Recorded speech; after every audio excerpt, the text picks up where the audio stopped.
Tēnā koutou katoa. Today's an auspicious day. We're delighted to host External Affairs Minister Jaishankar, the first such visit in more than 20 years. For students of history, the last such ministerial visit was in 2001 and was hosted by former Minister for Foreign Affairs, Phil Goff. He's a long-time friend of India and the Indian people, and today is making his second to last working day as the Mayor of Auckland. Our relationship endures through the tides of history because India is one of the most important partners that we have. The reopening of borders is a welcome opportunity to re-engage with our Indian friends on our home soil, our Turunga Waiwai. Minister, you and I have already had the good fortune to meet in far-flung Paris and Kigali in Rwanda earlier this year. But your visit to New Zealand comes at a special time in the India-New Zealand relationship. We have a lot to learn from you and also the perspectives that you have around a really complex set of challenges that the world is facing. This year marks the 70th anniversary of the formal diplomatic relationship between India and Aotearoa New Zealand. To put it in perspective, our formal diplomatic relationship was established in the same year Queen Elizabeth began her reign. We may both have our own complicated historical relationships with the UK, but we recognise the immense legacy she has created for us through our shared membership of the Commonwealth. We both heard the new King speak to Children members in Rwanda with a commitment to modernise the Commonwealth that will rely on our contribution alongside other members of the Commonwealth family. He noted that to unlock the power of our common future, we must also acknowledge the wrongs which have shaped our past. He spoke of colonisation and he spoke of slavery, and he understood the challenge in front of him, of the need for ongoing reconciliation. It is true, relationships require attention and nurturing, and I hope that our relationship will see a fruition for both New Zealand and India. During these past 70 years, New Zealand and India have worked closely together to build a close friendship and a deep relationship. But like all relationships, it's people who form the integral bridge between our two countries.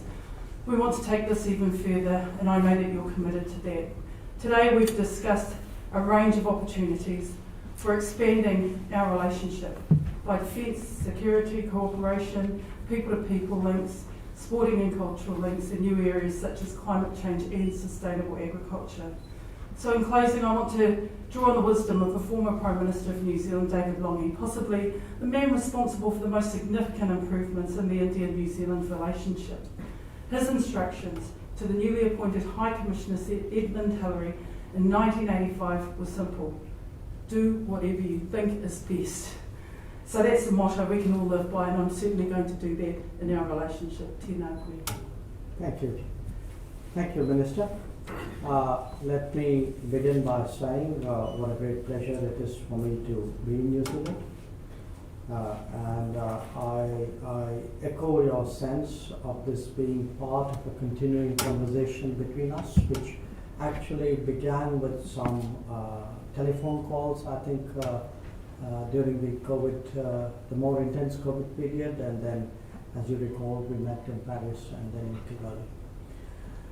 I see this not just as a visit, but really an endeavor by two countries, very respectful of each other's traditions and culture, very conscious of their diverse nature, to forge a more contemporary relationship. And a more contemporary one, because I think we do recognize today that countries like India and New Zealand have a particular responsibility in forging a post-colonial order which is fairer, which is more equitable, and which will provide the prosperity and stability to large parts of the world with which we are historically linked. In terms of our meeting today, obviously a large part of our conversation went to strengthening our bilateral relationship, And the sum and substance of it was really an understanding that we should play to each other's strengths, which specifically meant business, education, technology, the digital world, agricultural trade, talent, and most of all, people-to-people connect, because that's at the heart of both our societies. We spoke a bit about the need for better air connectivity. I also raised with the Minister concerns which some of our students have faced, students who had to leave New Zealand during the COVID period and who didn't have the opportunity to get their visas renewed. I urged a fairer and more sympathetic treatment for them. Also, students who are waiting to come to New Zealand to pursue their studies and whether the visa process for them could be hastened. We also touched upon the skills demand in each society. There are perhaps demands in New Zealand which could be met out of India. And we have a mobility understanding with many countries, so the possibility whether those could serve as guidance for progress between us. There was also a very open discussion on how India and New Zealand together we shape the larger region, the Indo-Pacific region. There was a discussion on some pressing issues like the situation, the security situation in the Indo-Pacific, the consequences of the Ukraine conflict. And naturally, we spent some time on the major global issues, most of all climate action, climate justice. Some of the initiatives which India has been sponsoring over the last few years, the International Solar Alliance, the Coalition for the Disaster Resilient Infrastructure, the initiative for the resilient island states, and the importance of collaborating not just bilaterally but with other countries to deal with contingencies like pandemics, which we know will surely recur at some point of time, and of course other common concerns, maritime security, for example. So all in all, I would say it's been, Minister, a very good day of discussions and exchange of views, and I'm really very pleased today to find some way of contributing to the strengthening of our ties. We would be very honored if we have the privilege of receiving you, Minister, in India. I hope not in the very distant future. And I think this evening I have the opportunity to spend time with the Indian community, which has done so much to be a living bridge between us.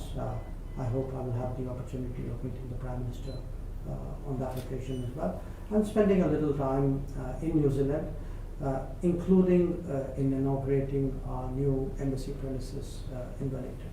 So once again, very good to be here, and thank you for the warmth of your reception and the productivity of our talks. Thank you. Right, we can take some questions. Thank you. Question to you, Minister. For 15 years, there have been study groups to consider a free trade agreement with India. We have not been able to achieve much. How far is your government willing to move forward, relaxing some of your rigid conditions for a fair trade agreement with India? A fair trade agreement at this time is not a priority for New Zealand or India. However, that hasn't stopped us from trying to find ways where there are other opportunities to work together to derive some mutual benefit. in terms of economic relationships. And that's been the nature of our conversation today, is can we seek out further opportunities to gain mutual benefit in our economic relationships. The Minister this morning spent time talking to a business community, our business community. I think we have identified that there are niche areas where we can absolutely derive mutual benefit in the digital space, in spaces where we can maybe share innovation that will contribute to some of our joint ambitions. So that's been really the very focus of our discussion. Is FTA off the table, Minister? It's not our priority right at this moment. Minister Jaishankar, I just was hoping to get your response to that as well in terms of the free trade deal. I think the Minister and I exchanged views on this subject, and we felt that perhaps the best way of pursuing economic opportunities right now was to encourage more business collaborations. I use that word, that phrase, playing to our strengths.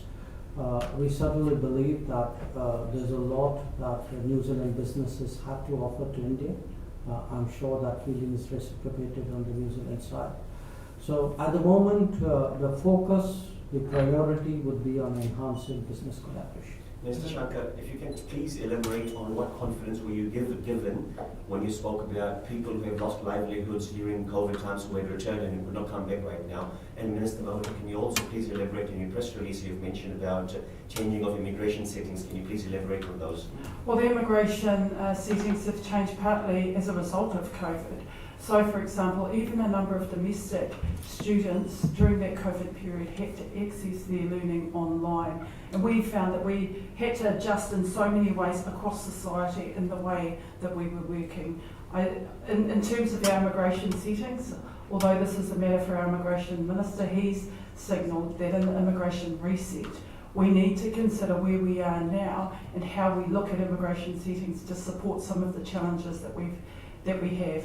For example, we do face a skill shortage in some key areas. We need to consider the way in which we seek talent back into New Zealand in critical areas of need.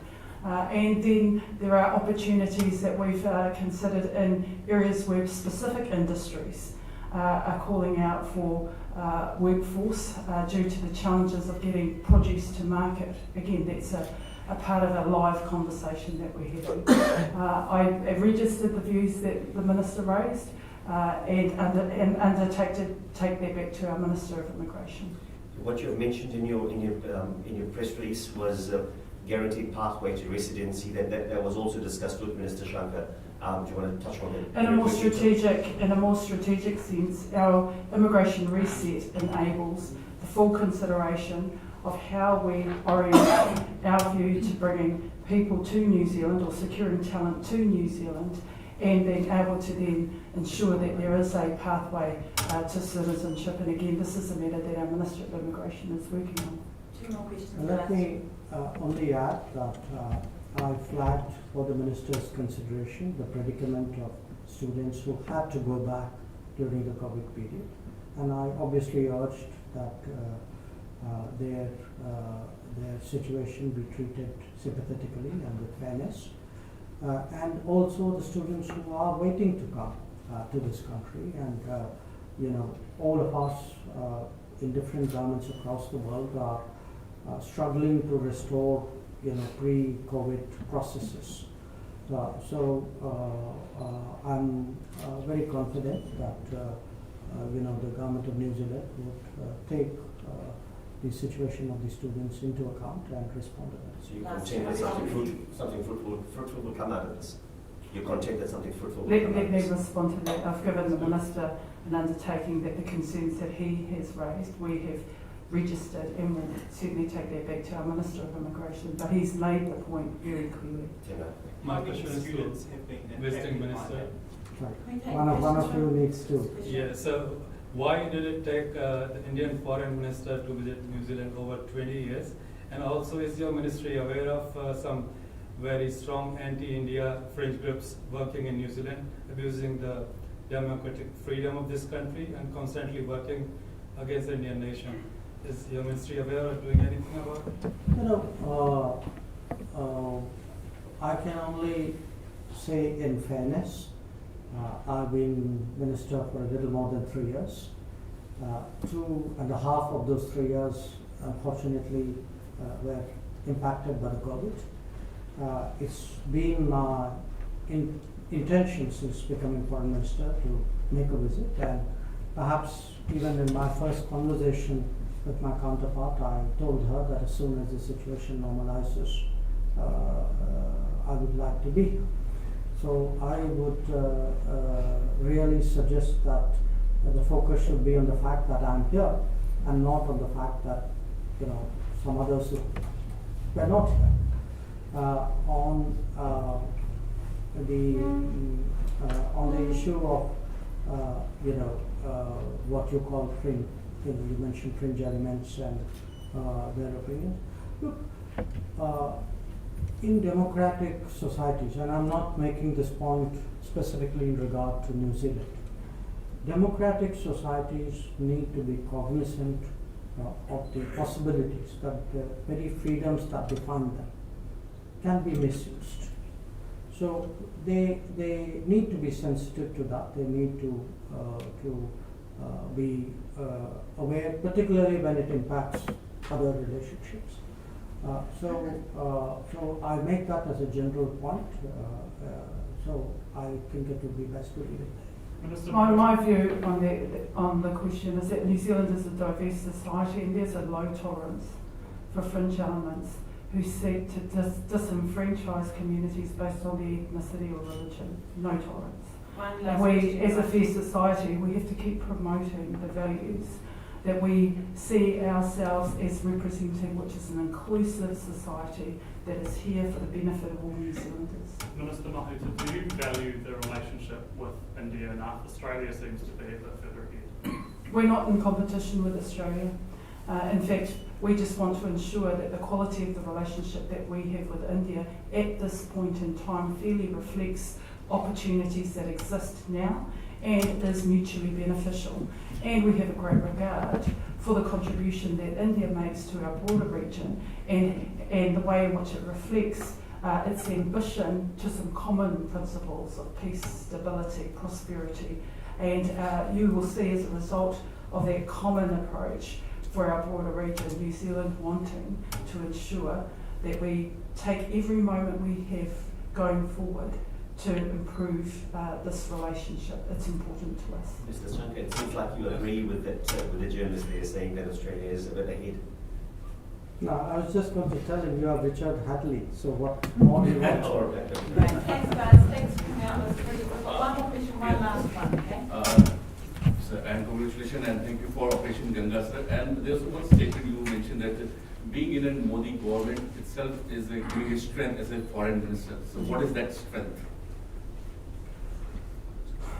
Look, as a foreign minister, it's obviously enormously helpful to be part of a government which has a very strong mandate, which has a prime minister with a very clear vision and a very strong commitment, not just to our national growth, but frankly for a better world. Now, if you want to hear a more expanded version of this answer, I would suggest you join me for the function this evening. I'll be speaking on some length. Thank you, sir. Sir, one question.